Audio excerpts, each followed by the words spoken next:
il est important de demeurer, ne plus que faire ce peu dans la présence de Dieu en mortifiant notre chair. Surtout ceux qui ont des problèmes avec la nourriture.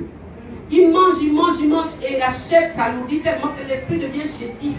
Au point qu'il n'a plus lui vraiment disposé et sensible à la voix de l'esprit. Il a besoin de prendre un moment de retraite.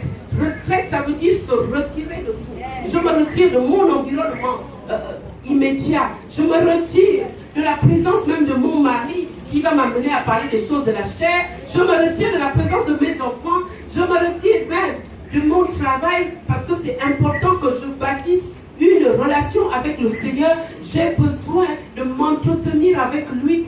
Retirer, c'est oublier les portables. Tout ce qui peut nous ramener sur terre. On doit se retirer de ça. C'est ça la retraite. Et quand on fait cela, Dieu considère qu'on lui donne un temps pour nous parler. Et Dieu va nous parler. Et c'est là que Dieu nous révèle les visions et les projets qu'il a pour nous. Les visionnaires. Quand Dieu a fait de moi une femme de vision, les gens sont étonnés de comment j'organise tout le temps. Parce que je suis tout le temps dans sa présence. Et là, tu me donnes un projet pour le peuple, je suis obligée d'organiser pour que tous en bénéficient. Les hommes de vision ne restent pas longtemps sans travailler leur esprit à la présence de Dieu. Et ça se prépare aussi avec la parole. Quand tu lis beaucoup la parole, ton esprit est en permanence saturé de la présence de Dieu. Alléluia. Amen. Dis ce matin, je suis un projet de Dieu. Et Dieu seul me conduit à destination. Et je sais que rien ni personne ne pourra empêcher au plan que Dieu a formé sur ma vie.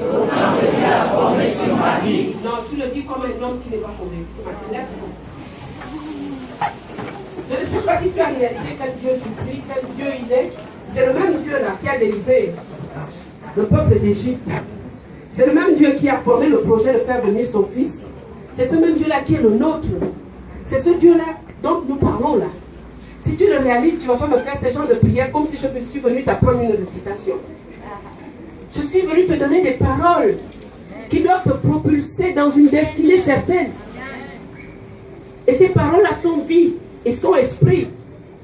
Donc je veux que tu les confesses comme si tu prophétisais. Que ton cœur s'ouvre réellement à ce que tu dis. C'est la parole, vous savez, qui soumet l'atmosphère. C'est la parole qui amène à l'existence ce qui n'est pas. La parole du chrétien est capable de transformer et d'amener à l'existence